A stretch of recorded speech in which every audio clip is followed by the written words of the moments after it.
I've plumped for the other side of the Dublin Derby, Bohemians, for 7th place. I'm a bit dubious with some of the signings that have come in. They've brought in a lot of youngsters, particularly from Shells. I think there's a quartet of players that have come in from Shells. Ava Brennan, to me, is the most exciting young player in the league. I'm really excited to see if she pushes on. She was nearly ever present last season at 16 years of age. That's unheard of at this level. So vital to what they do. The player picture at Sarah McKevitt, as always, match winner when she's on form. Maybe a little bit too. Maybe it's great. Maybe a little bit too inconsistent at times.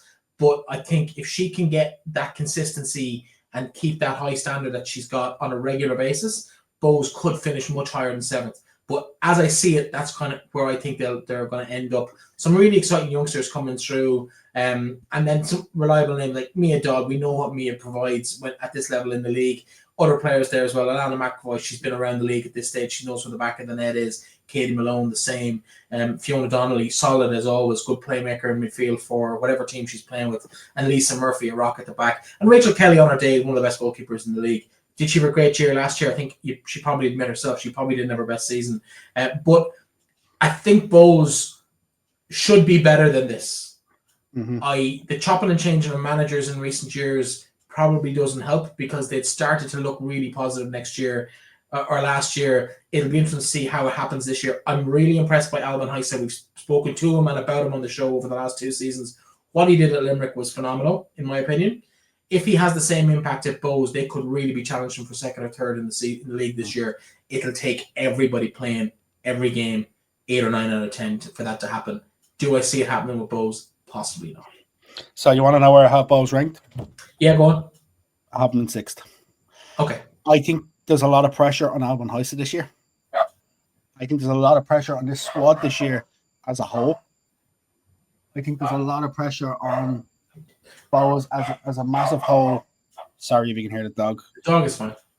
Well, I think there's pressure on these because, no disrespect to Bows, but they've threatened and threatened and threatened, but they haven't actually been able to deliver on what they've been capable of doing. Do they have the individual players there to finish 6th? Yes.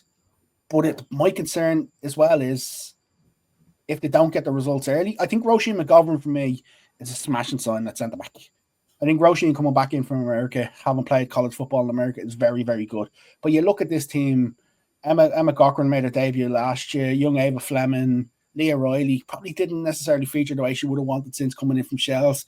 Mia Dodd for me, and I don't mean to sound bad when I say this, and we said this about Nadine Clare, Mia Dodd going back to Shells was the worst decision she could have made. She was flying with Boas when she was with them, and then obviously her heart was twisted considering she's been with Shells before to sort of come back and give that a try. I'm glad to see she got out there to go and play regular football. She is going to be the player for me alongside Fiona Donnelly that's going to have to run that Bows midfield. Hannah Healy has a lot of pressure. Didn't work last year for Hannah at Shells. She tried to do something new. There's definitely a lot of talent in this squad. I do think, and the reason why I put them just ahead of Shamrock Rovers is I just think that on their day, this squad can get results. And I think Alban Heise has a point to prove this year. And you said he done well with Treaty, but I just think this squad is better than what he had at Treaty. And I think he can get results with this squad. And I think he can beat the big teams on their day. I wouldn't be surprised if Bows finish 8th. I wouldn't be surprised if Bows finish 4th. That's the way I look at it on their day this year. I think they're capable of beating everybody on their day. It's going to have to be hit the ground running. They can't go on a run of bad defeats because that'll then massively derail them, and then they could easily end up down in 10th. Yeah, one player whose name we didn't mention was at Treaty with Alban Heise, of course. Sarah Power took a bit of an injury in the middle of last season that affected her season, but otherwise she was one of Bo's best players, I felt, last year. Against on this year. Shells. Palestine, I think she got injured. On the game against Shells on the game on telly. Absolutely superb.